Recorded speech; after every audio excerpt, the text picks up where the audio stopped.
So one time when I was 8, I got like really sick. I had a fever of 102, and I don't really remember much from that time, but I did have this really weird, delirious dream. I don't remember a whole lot, right? But I remember it was about this guy who like crash lands on like Mars or something, and he encounters this alien, and of course they like hate each other at first, but then eventually they become good friends. There was something about Mickey Mouse. There's like this spinal cord monster that like terrified me. And then at one point, the alien pulls an Mpreg and gives birth. God, so weird. My name is Kyrie. This is Flights of Fantasy, the show where we look at different science fiction and fantasy movies and ask what do they mean? And that fever dream was actually a movie called Enemy Mine. Let's get into it. So it's the end of the 21st century, and humanity has finally made peace on Earth. But because we are humanity, we got bored, and we decided to resort to our two favorite activities, colonization and warfare. But this time, it's in space. Humanity has been in a space war with an alien species called the Dracs for some time now. So we meet our fighter pilot protagonist, Willis Davidge, in the middle of a spaceship skirmish. And his ship is shot down, oh my god! He manages to survive, but he has to give his baby-faced co-pilot a rock burial. But that's alright, he's got revenge on the mind, because he sees that the enemy Drac plane has also been shot down. So he's going on the hunt. The landscape that he's walking through is alien. We get a brief sneak peek of how brutal the wildlife on this planet can be.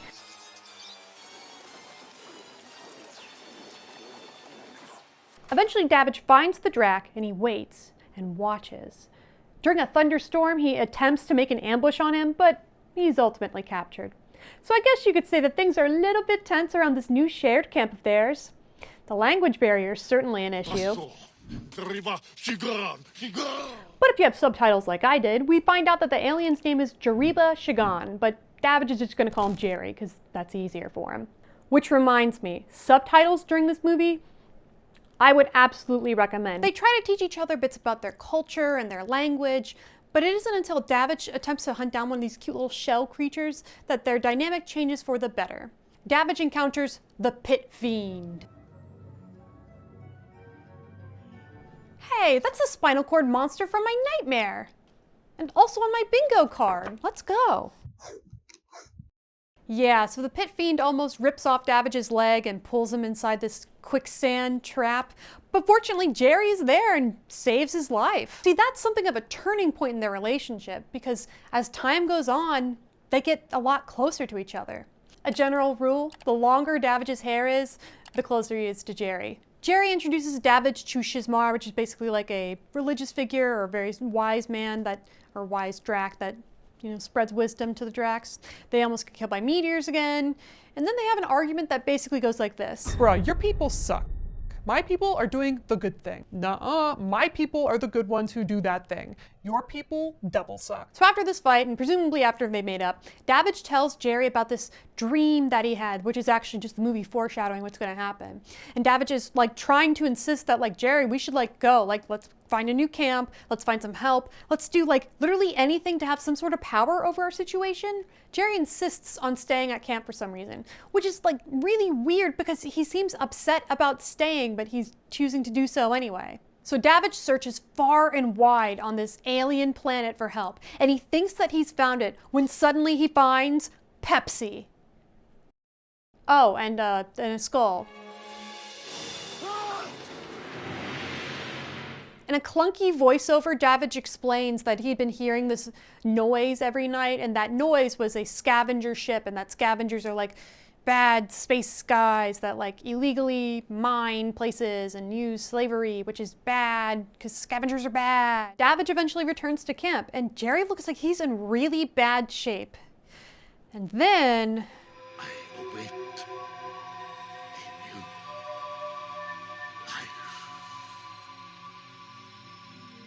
new life. From where?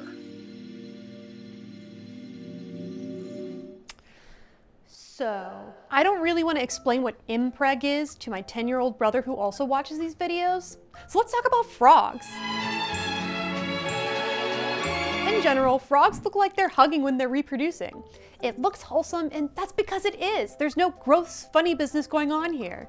But we know that under certain conditions, some species of frogs can change their sex and reproduce all on their own. This can be due to like contaminants in the water supply, changes in temperature, other environmental factors. However, we mostly know this because of research that was taking place in the last, I don't know, 10 years or so.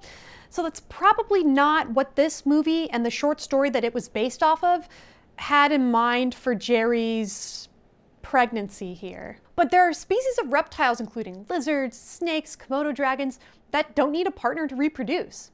It's called parthenogenesis, and basically embryos hatch from eggs that were never fertilized. Frogs. So although Davidge in the short story calls Jerry like frog face and toad, I'm willing to bet that the pregnancy was some sci-fi version of this mechanism. And given that the cover of the magazine that this short story was first published in looks like this, I think I'm on the money here. We'll get back to the movie in just a second, but there's one last thing I want to mention because I need to talk to somebody about it. Do you want to know a species of animal that I didn't know could also do this parthenogenesis thing? Freaking turkeys. Yeah, turkeys. When there aren't enough male turkeys around, up to as much as 30% of unfertilized turkey eggs can actually develop into baby turkeys. They're often sickly and they're almost always male. Isn't that weird? Like, I don't think I can trust turkeys anymore. Anyway. What, you're gonna have a baby? Well, a little Drac? So Davidge is taking this well. Jerry's pregnant, and it explains that it's just a part of the Drac life cycle. Time passes, Jerry knits a little baby onesie. It's all very domestic and sweet. Until one night, they're sleeping all cozy next to a fire, but then something comes out of the ground. Oh, the spinal cord is back. What?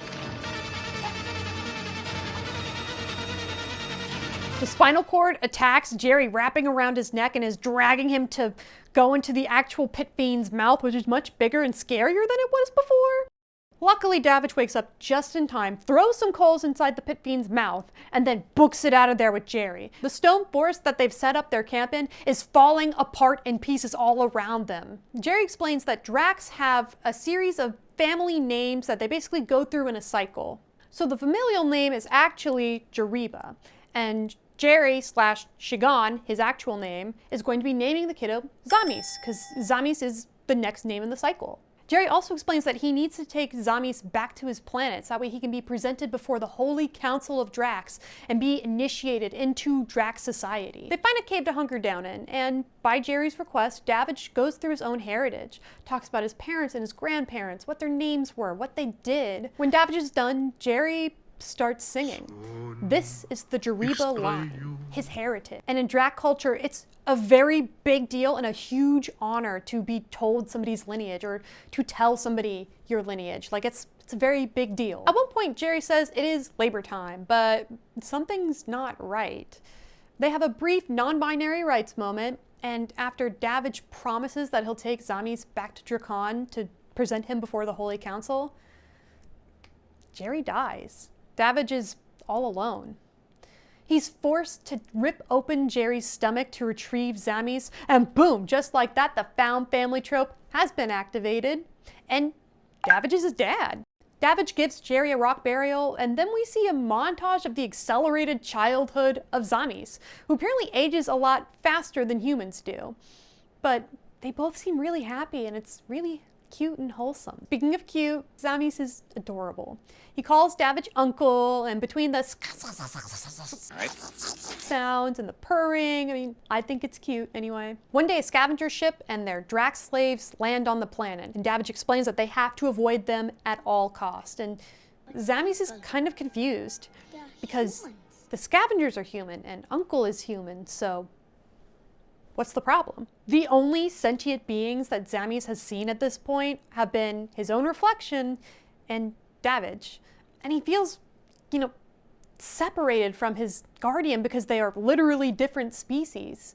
He's never seen another Drac before. His curiosity gets the best of him, and he approaches the scavenger ship to try to get a look at the humans and the other Dracs. Unfortunately, he runs into two evil bad guys who are very bad and evil. No, he's just fine. A born worker! Energetic little bugger! Davidge is able to kill one of them, but Zammies can only watch in horror as the other evil bad shoots him, and his lifeless body like falls to the ground. After some time has passed, we see a spotlight on Davidge's body. Then we're in a spaceship where these two guys are giving out funeral rites en masse to these different people. Different little funeral rituals for different bodies. One of the workers tries to steal the little book that Jerry gave Davidge, except he forgets how necklaces work. And Davidge is alive! Woohoo! We find out that the whole span of the movie up until now is only 3 years.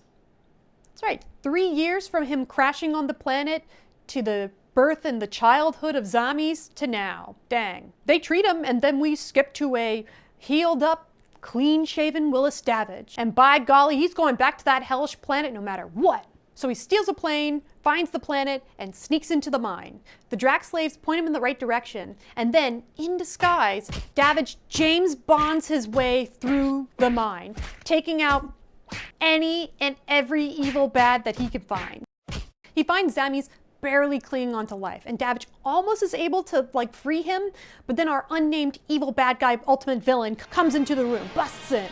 Davidge has a very dramatic shootout and confrontation, but it's ultimately one of the Drac slaves that ends up saving his life.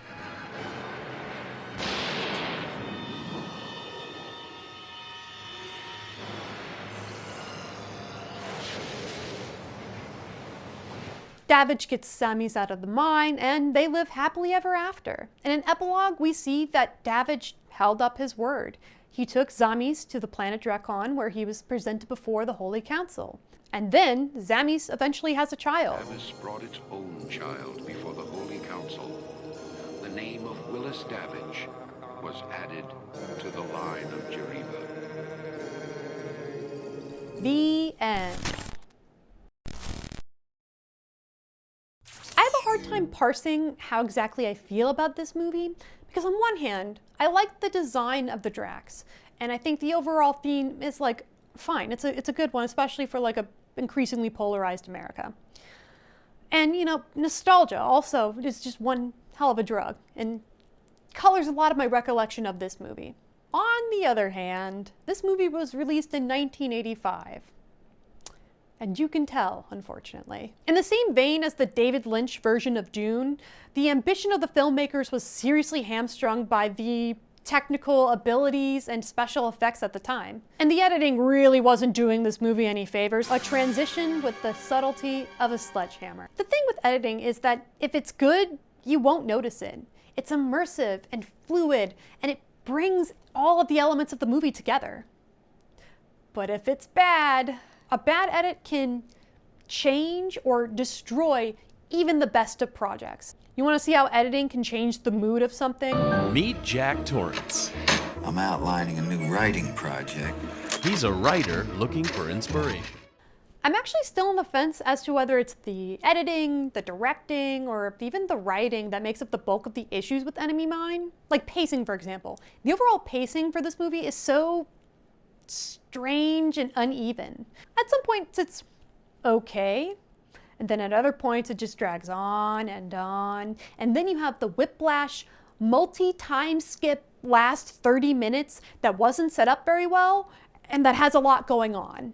But maybe it's an issue of adapting from the source material? Enemy Mine was originally a 66-page novella written by Barry B. Longear, and it was published in 1979. It won a Hugo Award and a Nebula Award for Best Novella, which is basically like the Oscars of science fiction and fantasy, respectively. Eventually, a longer, proper novel was released, but that was based on the movie. So like short story to movie to novel, it's kind of cute. And you can kind of tell that it's based off a short story on account of the last 30 minutes feeling slapped together and tacked on with a safety pin. So there's the effects, the bad editing, the pacing, the writing, but Enemy Mine also had the disadvantage of production issues. Originally, Enemy Mine was directed by a guy named Peter Longcrane, but the studio was looking at each day's shooting, and then they were like, you're not staying with the budget, and also I hate everything that you're shooting, so you're fired. So they hired a guy named Wolfgang Peterson, who was hot off of the success of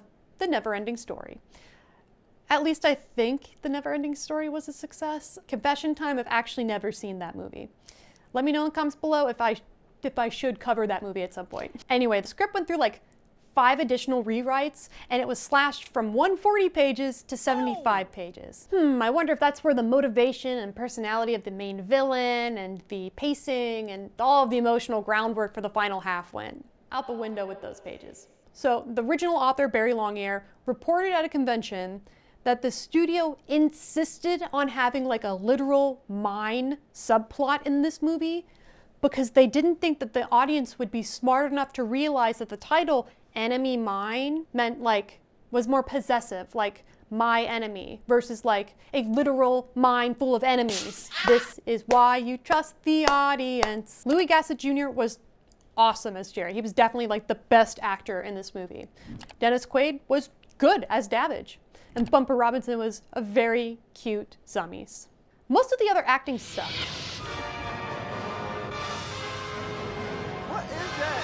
And again, that could be, I think this one's more like directorial, but it could also be like an editing, writing issue also. I don't think it's the actor's fault. I think it was everything. It was all 3. I'm officially adding Enemy Mine to the list of movies that deserve to be remade.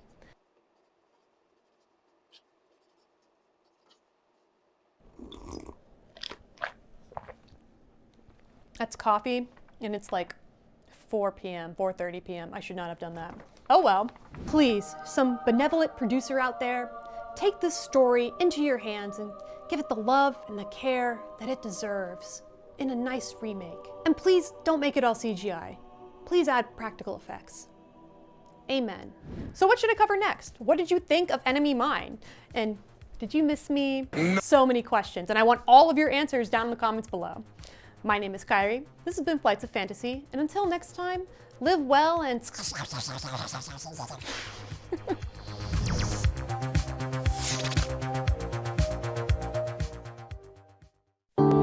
Coming soon on video and DVD. Mommy's going to the beauty parlor, darling.